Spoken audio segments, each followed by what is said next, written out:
have to work harder to get costs right at the beginning in order to make the optimal resource allocation decisions in a tight fiscal environment. In such an environment, what is not needed is an audiobook based on theories of cost estimating, but rather a practical audiobook for the community with useful applications for doing the difficult work of cost estimating. This is the purpose of this how-to audiobook, to provide a useful guide that the cost estimator can utilize when engaged in the science, art, and judgment of cost estimating.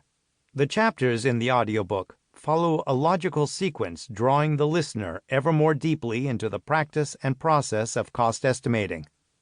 It begins in chapters 1 and 2 with useful introductory material presenting key definitions, describing the DoD policy, statutory and regulatory environments, and setting the frameworks within which cost estimating is done.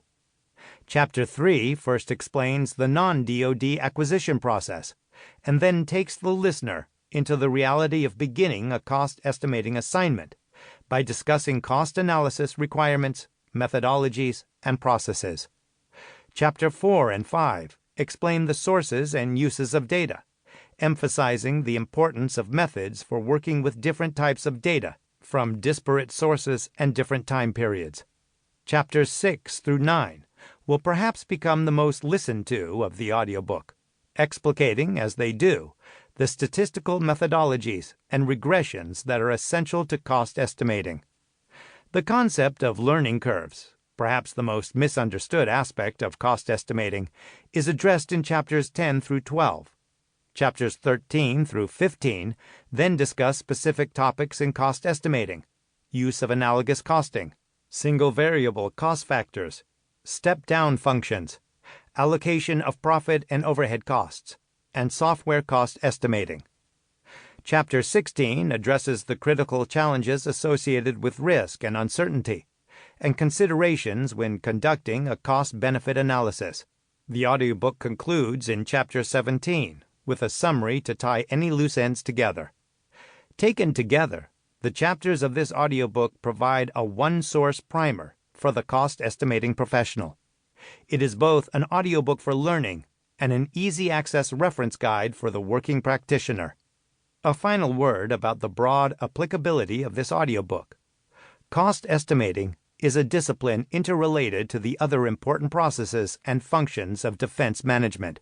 It is required at key milestones of the acquisition processes, of course, but cost estimating is, or should be, a key element of the processes of requirements determination, programming and budgeting, and program performance evaluation.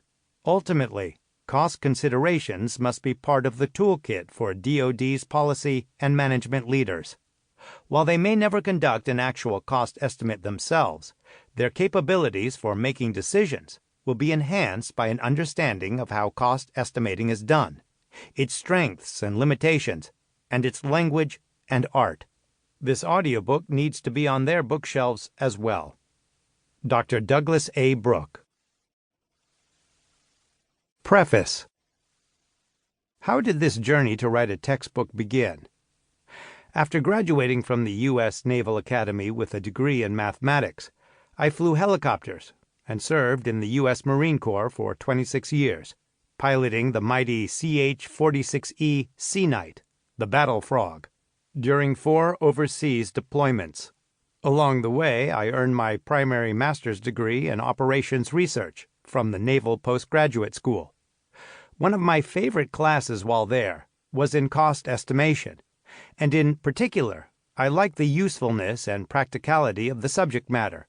After graduation, I was fortunately assigned to the Marine Corps Research, Development, and Acquisition Command, MCRDAC, now MARCOR-SYSCOM, in Quantico, Virginia for 3 years in Program Support Analysis, PSA, where I exclusively concentrated on cost estimation and test and evaluation. Those 3 years calculating costs, utilizing numerous quantitative methods, briefing seniors on the analysis and results found, very much stoked the fire in me for this area of study. I returned to the fleet and flew and deployed a few more times over the next 9 years, and then returned to NPS as a military faculty.